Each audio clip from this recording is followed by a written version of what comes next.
201페이지 33번부터 41강 수업이 시작되겠습니다. 자, 그러면 201페이지 33번부터 수업을 시작하겠습니다. 고로에서 어떤 부분만 통기저항이 작아 바람 잘 통하게 되고 그 결과 다른 부분과 가스 상승의 차가 생기는 현상은 벤틸레이션입니다.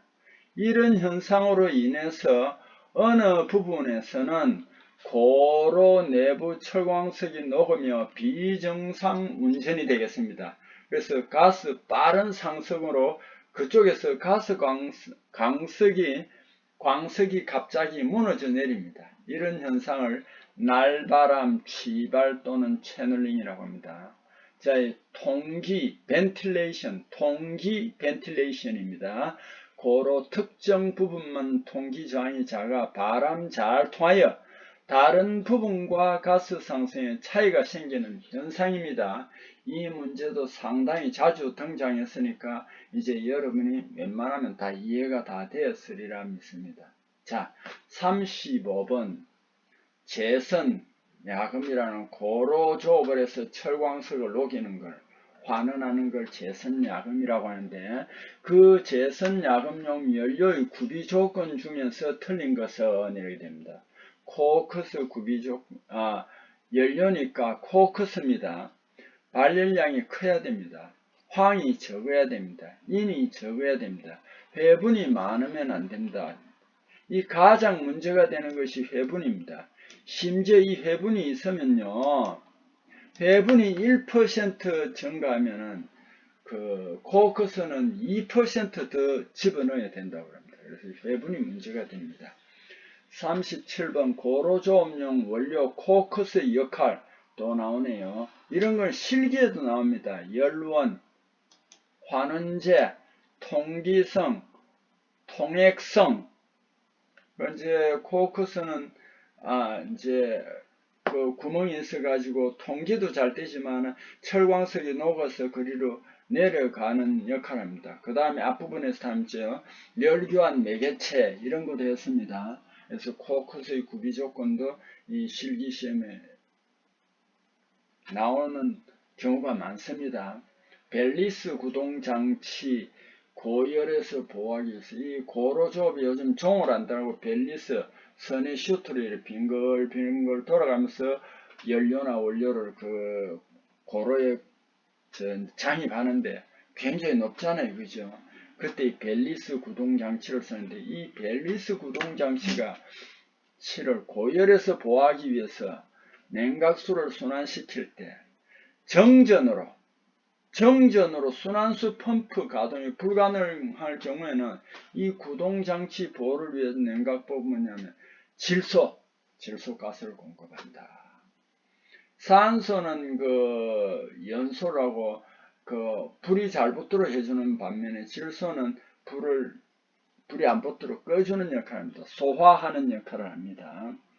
39번 합금철을 만들기 위한 장치 제조법이 적합하게 연결된 것을 내놨습니다.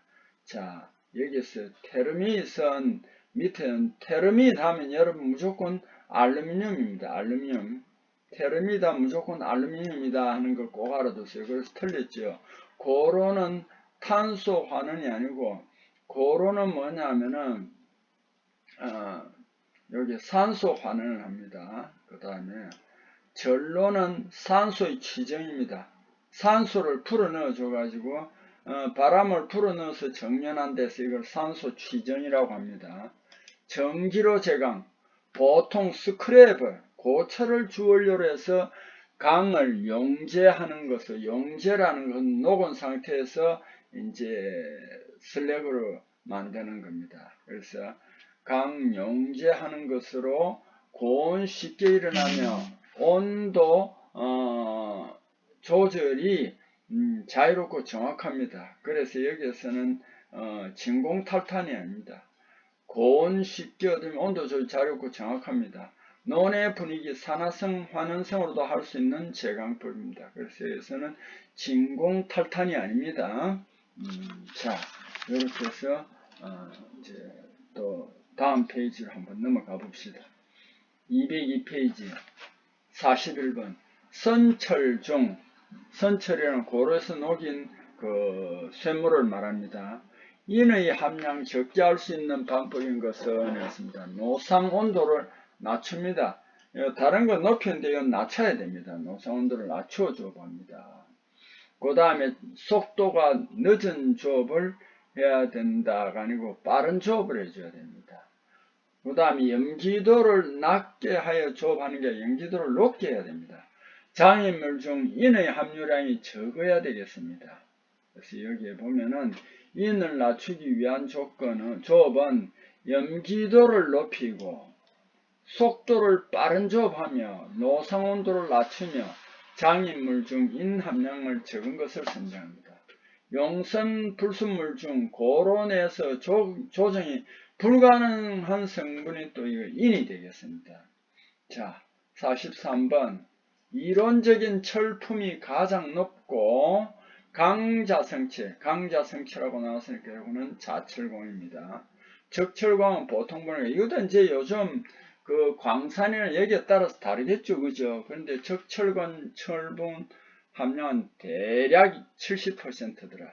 자철광 철분 함량은 약 72%더라. 이게 금과학적으로 딱 이렇게 정해진 것은 아닙니다. 괴광, 광산에서 채광된 덩어리 광석, 이걸 괴광이라고 합니다. 크로시어로 분쇄하고 체질합니다. 체질하는 것을 스크린이라고 하는데 체질 선별 처리 후 고로 소결용 원료로 사용하는 광석이 괴광입니다. 그 중에서 바로 크기가 한 20이나 30mm나 적당하게 된 것은 정립광이라 해서 바로 고로에 장입하여 사용할 수도 있습니다. 자, 203페이지 45번 고로에 사용되는 용제, 조제제라는 말도 있고 용제라는 말도 있는데 이거 어쨌든 이런 그 재료를 넣어서 뭐냐면은 슬래그를 만드는 역할을 하는데 용제는 녹아서 이렇게 이제 슬래그를 만드는데 그래서 이걸 플럭스라고 합니다. 영어로는 용제 특성으로 틀린 것은 해놨습니다. 슬래그는 제광일 때는 강제고 제선일 때는 광제라고 하는 게 좋을 것 같습니다. 그런데 우리 슬래그는 강제, 광제로 막 혼용했습니다. 슬래그 용융점을 높인다. 높이는 게 아니고 금속을 녹일 때 다른 금속이나 비금속 원소가 들어가면 대체로 용융점을 낮춥니다. 그래서 틀렸고요. 맥석, 돌멩이죠. 맥석과 같은 불순물과 결합해서 슬래그로 만듭니다. 맞습니다. 용융선철을 잘 흐르게 합니다. 선철은 비중이 무겁잖아요. 그 위에 떠서 통통통통 흘러가는데 이걸 유동성을 좋게 한다고 그럽니다. 슬래그를 또 그래서 유동성이 좋으니까 나중에 대탕도 부근 끝에서 이제 스키머, 내화물로 만든 스키머가 있습니다. 스키머로 잘 분리되게 합니다. 그런 역할을 합니다. 여기 이제 금속 일반적 성질 중에 하나 설명이 되어 있습니다. 금속 원소에 금속이나 비금속 원소 첨가되면 보통 특수한 경우를 제하고 용량점이 낮아집니다. 자, 47번 고로 특수 고압조업 효과로 고압조업도 특수조업입니다. 연진 저한다. 이 연진이랑은 그 재나 오염물도 있지만 거기에 철광석이 환원되지 않고 녹지 않고 바로 그대로 가스와 함께 날아간 겁니다. 이거는 포집을 해가지고 다시 써야 되겠죠. 그래서 연진이 줄어듭니다. 특수조업은. 송풍량이 저하한다. 그러면 안 되겠죠. 송풍량이 저하는 건 아닙니다. 자, 출선량이 증가하고 코크스비가 저하합니다. 그리고 고압조업을 하면 고로 노위에서는 압력을 높여가지고 밑에다가 딱 그 반응할 동안에 잘 그 안에서 충분히 반응할 수 있도록 압력을 높여서 조업하는 거예요. 이 조업 효과로 출선량 증가, 코크스비 감소, 연료비 저하, 노황 안정, 더스트 감소, 가스 압력 감소 대표적입니다. 그럼 여기서는 위에서는 그 반응이 밑에서 활발하게 일어나도록 압력을 좀 저해주는 장치는 노정 압력 제어 장치와 균 배합 제어 장치가 있다. 요것도 한 몇 번 균 배합은 균합 배합입니다. 그래서 또한 고압 조업은 송풍량을 증대시킬 수 있습니다. 자, 49번 고로의 가루 원료 장입 시 일어나는 현상이 아닌 것은 가루 원료를 장입하면 출선량이 줄어듭니다. 고로 통풍을 저해합니다.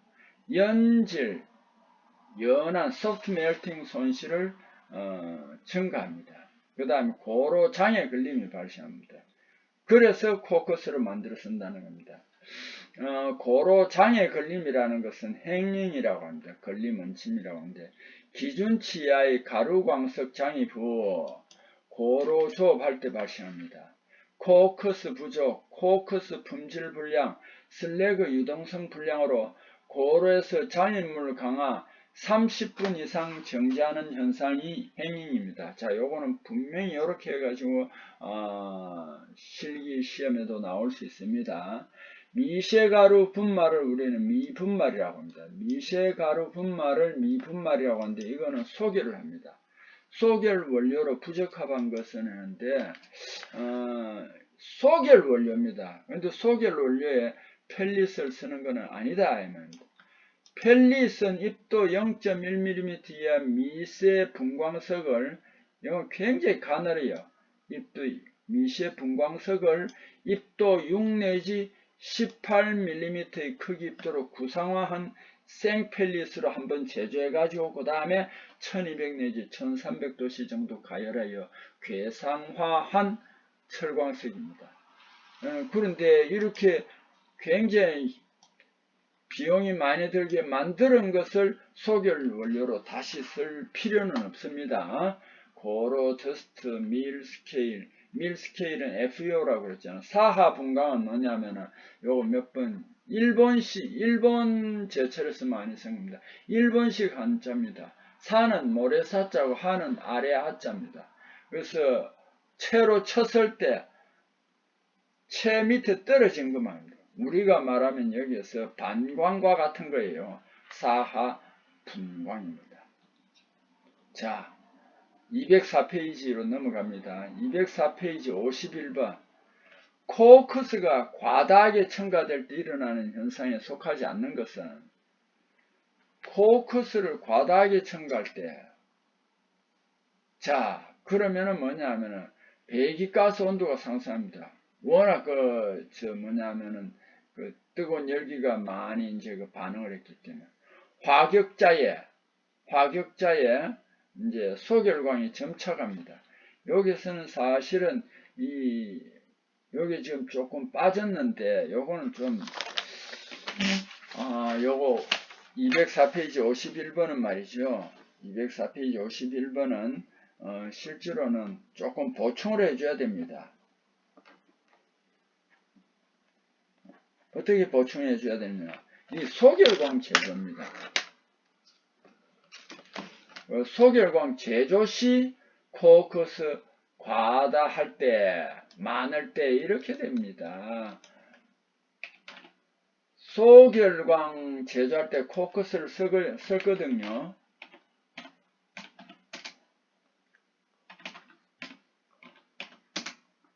이렇게 해줘야 됩니다. 소결광 제조 시 코크 과다할 때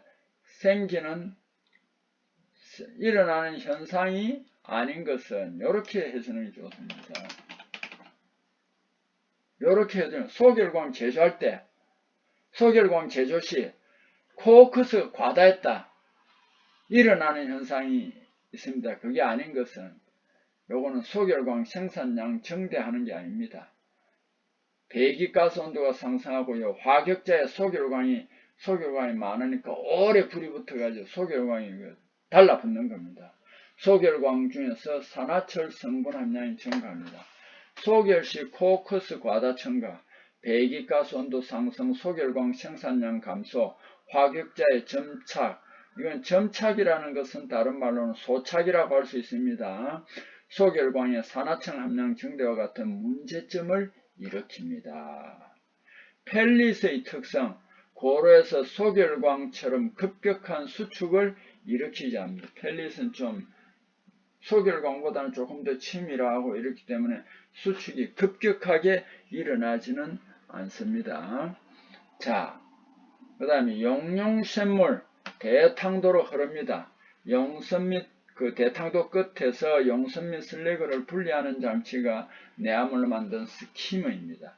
고로뿐만 아니라 전로에서도 스키머를 사용해서 용광과 슬래그를 분리합니다. 자, 미분 광석 소결할 때 소결 배합 원리에서 수분값의 범위인 것은 밑에도 나와 있죠. 5 내지 7%, 얘는 5 내지 7%인데 이 위에서는 5 내지 8% 있죠. 아, 이거 뭔가 잘못됐다 이렇게 생각하지 마시고 상황에 따라서 이렇게 5 내지 7%도 있고 5 내지 8%도 있습니다. 거기 비슷하면 여기 맞다 이렇게 생각하면 됩니다. 수분 첨가 목적은 뭡니까? 미세한 가루를 덩어리를 만드니까 응집이 필요하죠. 그죠? 미분 원료 응집, 미분 원료 응집입니다. 그 다음에 통기성 향상, 소결층의 더스트, 막 할 때 그 철광석이 날아가는 그걸 물이 받아들이고, 이게 날아가는 걸 방지합니다. 비산 방지, 소결층의 온도 구백에서 열 효율 향상. 요거는 얼마든지 시험 문제 두 가지로 나올 수 있네요. 소결 배합 원료의 수분 함량은 몇 %가 좋은가, 또는 첨가 목적이 뭔가, 이런 거는 여러분이 꼭 좀 집중적으로 공부를 해서 이해를 해 주셔야 됩니다. 요거는 실기에도 얼마든지 나올 수 있습니다. 자, 53번 소결 연료용 코크스 분쇄. 이 코크스 분쇄하는 데 주로 이용되는 기구입니다. 로드밀. 요거 이제 로드밀 이제 분쇄합니다. 미세하게 하는 거. 요거는 로드밀입니다. 고로 건조 침목, 장이 벌레로 논에 채우는 것을 우리 충진이라고 합니다. 고로 빈 곳을 침목 원료로 채운다. 205페이지 한번 봅시다. 55번 드와이트로이드 소결기 특징으로 적합한 것은, 요거는 굉장히 많이 했죠. 요거 드와이트로이드 소결기, 그리나발트 소결기가 있는데 드와이트로이드 소결기를 요즘 많이 쓰고 그리나발트 소결기는 잘 안 씁니다. 자, 이 기계 부분의 손상과 마멸이 거의 없다가 아닙니다. 거의 이게 왜 그러냐면 자동으로 대량하기 때문에 있습니다. 소결이 불량할 때 이거 재점화가 불량합니다. 불가능합니다. 수동식 대량 생산보다 소량 생산이 아닙니다. 이건 대량 생산입니다. 한 개수 기계 고장으로도 다른 소결 냄비를 조업할 수 있는 게 아니고 없습니다. 여기 지금 대부분 다 뭐냐면은 그리나발트입니다. DL 소결기, DL 앞에 연속 생산 자동화, 그렇죠. 그 다음에 방진, 연진 같은 거 방하는 방진장치 설치가 쉽고요. 누풍량은 많습니다. 이런 건 단점이 되겠죠. 누풍량 많고, 그 다음에 기계 부품 암만 해도 마멸 손상이 큽니다. 한 개소 고장으로 전체 정지, 그 다음에 소결 불량 시 재점화 불가 전력 소비 많다. 이런 얼핏 보니까 단점이 참 많은 것 같은데, 대량 생산, 인력을 줄일 수 있습니다. 제가 어제 내가 보니까 요즘 보니까 웬만한 공장들 보니까 사람을 별로 안 써요. 이렇게. 그래서 이건 대량 생산 자동화가 가능합니다. 자, 광석 가열에 수산화물, 탄산염 같이 화학적으로 결합하고 있는 물과 이산화탄소, CO2 제거의 산화강 만드는 방법, 이것도 참 많이 나왔습니다. 하소 여기에서 많이 나왔습니다. 자, 206페이지를 한번 봅시다. 소결광의 낙하 강도 지수를 구하는 방법을 적항하는, 이게 이제 어느 정도 떨어져 가도 이제 파손이 많이 되면 안 됩니다. 그죠? 그래서 여기에 봅시다. 2m 높이에서 어떤 상자에다가 이제 소결광을 넣고 2m 높이에서 4번 떨어뜨립니다. 그럼 또 좀 가루가 생겼겠죠. 그죠? 그래서 밀도 10mm의 시료무게와 시험 전의 시료무게에 대한 백분율로 표시합니다. 시험 전에는 10kg이었는데 시험 후에는 8kg이었다면은 10분의 8이니까 80%가 되겠죠. 이게 낙하 강도 지수입니다. 그래서 낙하 강도 지수는 SI로 합니다. 셰틀 인덱스가 SI인데 고로에 장입하기 때까지 수송 도중에 발생하는 분화 정도 나타내는 냉간 강도입니다. 냉간 강도 이 지수를 SI%라고 한다. 이런 것도 시험에 실기시험에 나올 수 있습니다. 자, 내연식 열풍로, 이제 열풍로에 대해서 얘기 나오네요. 도움이 둥근 기둥으로 된 게 지붕이고 하나의 도움이 있습니다. 여기에 열풍로 예열 추결식을 갖춘 것을 내연식 열풍로랍니다. 예열식 추결식 분리되지 않고 한 개 도움 내에 위치한 열풍로입니다. 그래서 구조가 복잡합니다. 연소실 추결식 사이에 분리벽 손상이 되기 쉽습니다. 외연식 열풍로는 추결 예열식 분리된 대량 생산용 열풍로입니다. 추결실, 연소실 독립되어 있는 대량 처리 가능한 열풍로입니다. 온도 차에 의한 균열 문제 없어 고온 송풍 가능한 열풍로입니다. 정풍 4단계, 이제 바람을 끄는 4단계, 바로 꺼버리는 게 아니고 4단계가 있습니다. 클리닝, 감척, 노저, 출선, 주수, 냉각 작업이 있습니다. 클리닝 조업이라는 건 뭐냐? 요것도 실기시험에 얼마든지 나올 수 있습니다. 자, 클리닝 조업이라는 건 뭐냐면 셰프트부, 노흉부 부착물을 제어합니다. 그래서 감척조업, 이제 처음부터 한꺼번에 완전히 이제 세울 수 없으니까 줄여서 좀 감척조업 쉽게 할 수 있게 사전 조업하는 것이 클리닝 조업입니다. 노상 부착물을 이용해서 노저 출선할 때 논의 잔류물을 완전히 제거합니다. 노체 해체할 때, 그래서 완전히 제거, 노체 해체할 때 공사 물량을 감소하기 위해서 클리닝 조업을 합니다. 감척조, 논의 광석 완전 용융 배출하고 논의 코커스로 이제 치환해 줍니다. 논의 장애물 4배를 저하하는 조업입니다. 그 다음에 이제 노저 출산 있고, 그 다음에 주수 냉각이 있습니다. 주수 관주라고도 하는데, 관 내부에 물 사용하여서 이제 냉각합니다. 요 4단계도 실기시험에 꼭 나올 수 있는 내용입니다. 자, 41강 수업도 여기에서 마치겠습니다. 여러분 수고했습니다.